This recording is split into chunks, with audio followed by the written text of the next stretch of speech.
بسم الله الرحمن الرحيم.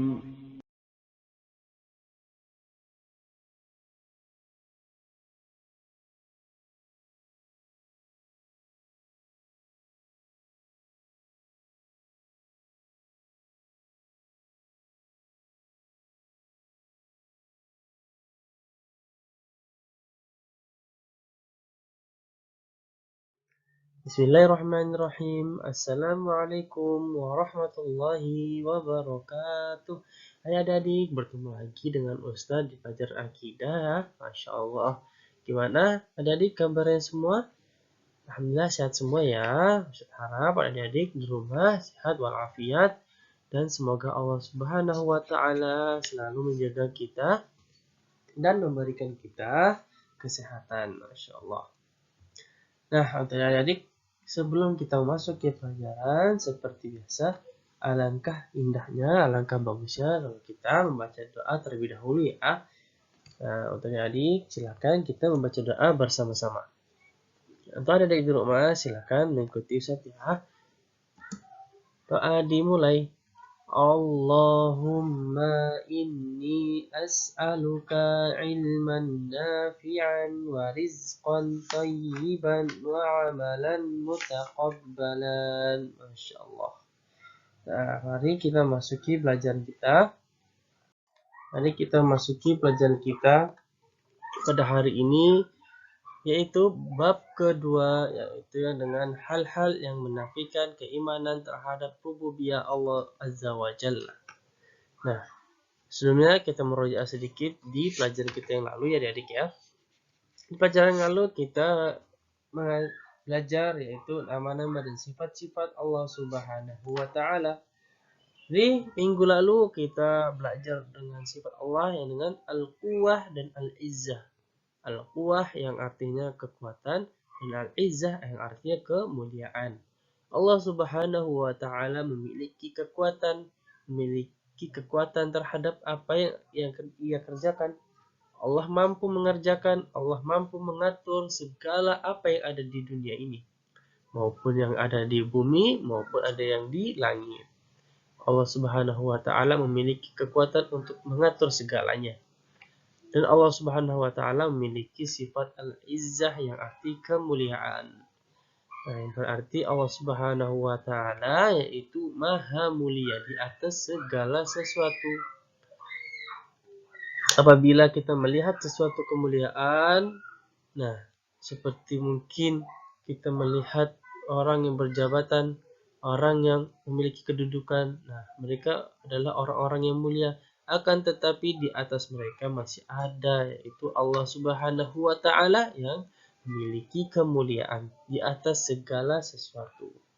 Jadi Allah Subhanahu wa Ta'ala ialah yang maha mulia di atas segalanya, di atas makhluknya. Dan di sini Allah Subhanahu wa Ta'ala memiliki sifat Al-Izzah dan Al-Quwwah. Dan Allah Subhanahu wa Ta'ala memiliki sifat yaitu Al-Ulu dan Al-Fawqiyah. Al-Ulu yang artinya tinggi dan Al-Fawqiyah yang artinya di atas.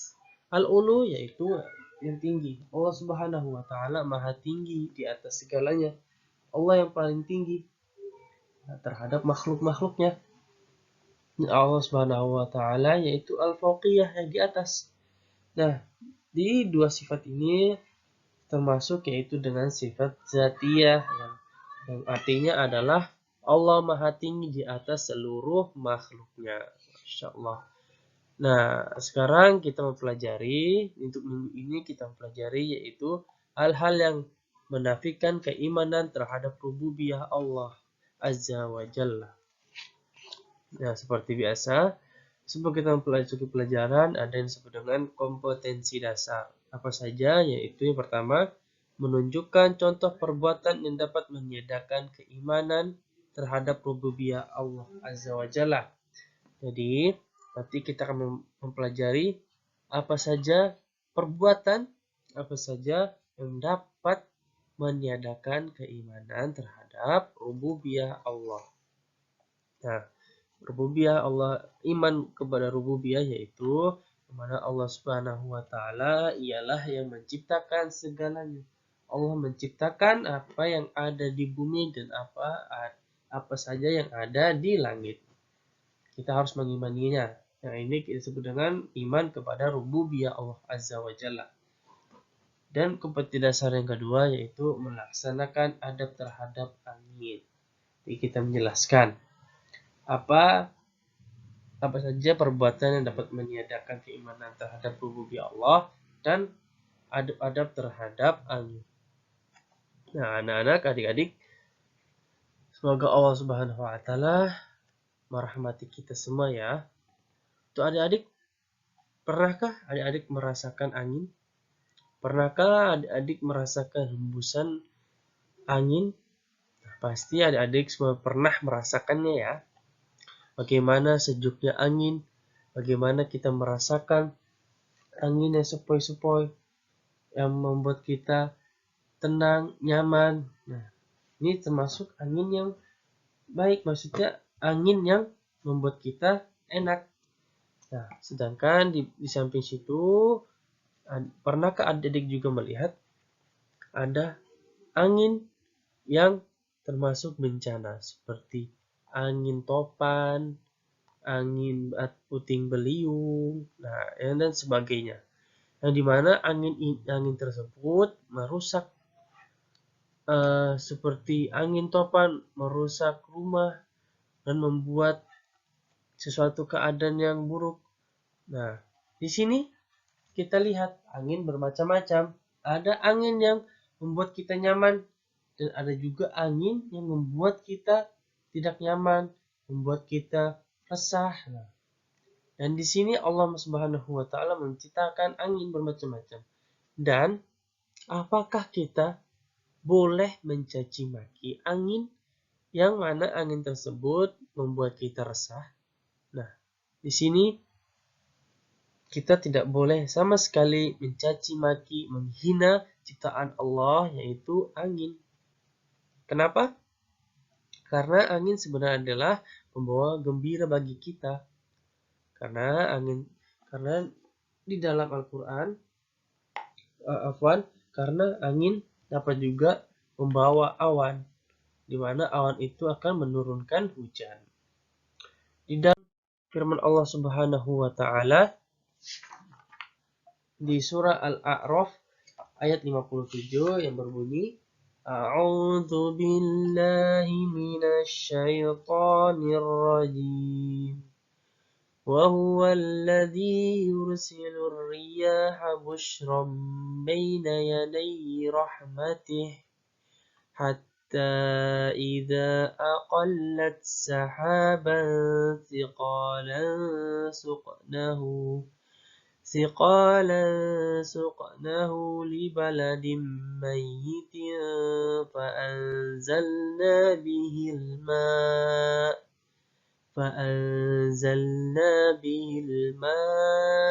فأخرجنا به من كل الثمرات. Artinya, dialah yang meniupkan angin sebagai pembawa kabar gembira, mendahului kedatangan rahmatnya, yaitu hujan. Sehingga apabila angin itu membawa awan mendung, kami halau ke suatu daerah yang tandus, lalu kami turunkan hujan di daerah itu. Kemudian kami tumbuhkan dengan hujan itu berbagai macam buah-buahan. Nah, di sini kita lihat bahwasanya angin yang membawa awan dan membawa awan yang mengisi air hujan ke suatu tempat yang tandus, lalu Allah Subhanahu wa taala turunkan hujan ke tempat situ, maka Allah Subhanahu wa taala menghidupkan kembali daerah yang tandus itu. Daerah yang mati, awalnya mati, menghidupkan kembali. Menghidupkan tumbuh-tumbuhan. Nah, oleh karena itu, untuk kita tidak boleh mencaci maki angin. Walaupun angin tersebut membuat kita resah. Nah, di samping itu, apabila kita melihat angin seperti angin topan, angin puting beliung, hendaknya kita memohon pertolongan kepada Allah Subhanahu wa taala. Bukan mencaci makinya, bukan menghina angin tersebut, tidak.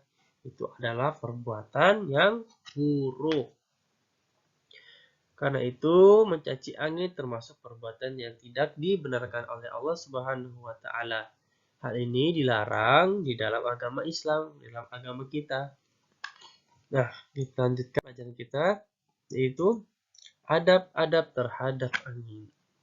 Nah, apa saja adab terhadap angin? Bisa adik-adik buka di buku akidahnya di halaman 8. Apa saja? Saya bacakan ya. Yang pertama, bersyukur kepada Allah Subhanahu wa taala yang telah menciptakan angin untuk kepentingan makhluk. Nah, untuk kita makhluknya Allah Subhanahu wa taala, hendaknya kita bersyukur dengan adanya angin. Allah Subhanahu wa taala memberikan kita angin. Jadi kita harus bersyukur.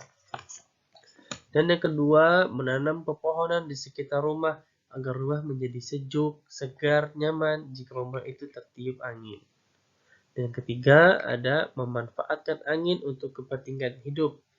Contohnya, membuat baling-baling dari kertas atau bambu untuk angin, sehingga mengetahui arah angin bertiup, juga dapat bermain layang dan yang lain-lainnya.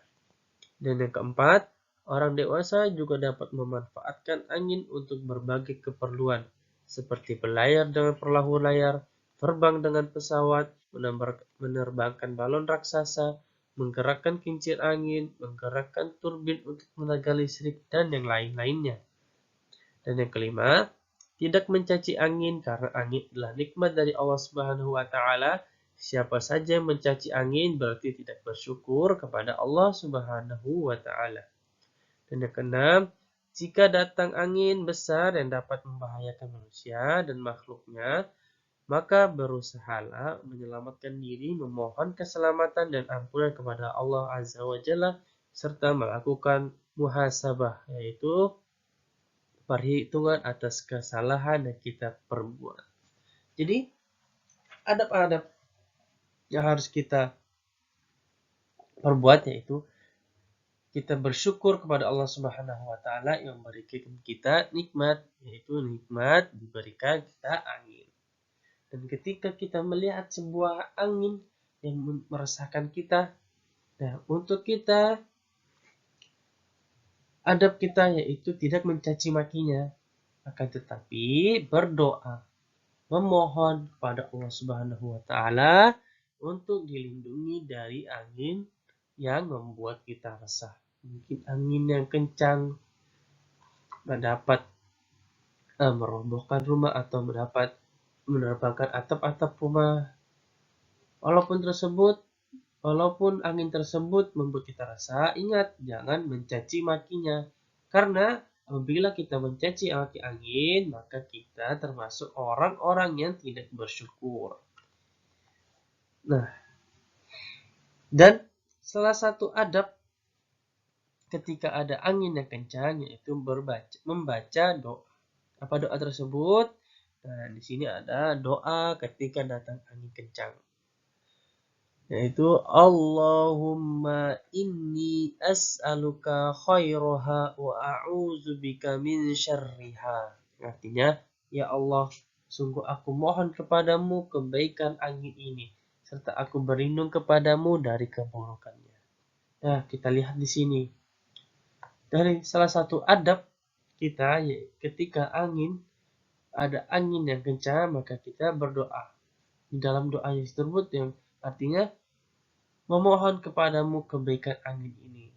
Jadi kita memohon kepada Allah Subhanahu wa taala menjadikan angin yang kencang ini menjadikan sebuah kebaikan dan berlindung kepadamu dari keburukannya. Jadi kita meminta kepada Allah Subhanahu wa taala untuk meminta perlindungan dari angin yang kencang ini. Alhamdulillah, kita telah selesai di pelajaran kita hari ini. Untuk penutupan, Ustaz akan memberikan tugas. Tugas hari ini yaitu menyebutkan apa yang harus kita lakukan ketika datangnya angin kencang. Jadi silahkan adik-adik, apa yang harus kita lakukan ketika ada angin kencang? Apakah kita harus berlari? Apakah harus kita berlindung? Atau ketika angin kencang kita harus berdoa? Jadi apa yang harus kita lakukan? Silakan adik-adik VN saja, tidak apa-apa, dan dikirimkan ke Telegram ya. Alhamdulillah kita telah sampai di penghujung pelajaran kita ini. Nah, untuk akhir pelajaran kita akan menutup dengan doa kafaratul majelis. Subhanakallahumma wa bihamdika asyhadu an la ilaha illa anta astaghfiruka wa atubu ilaik. Syukran. Assalamualaikum warahmatullahi wabarakatuh.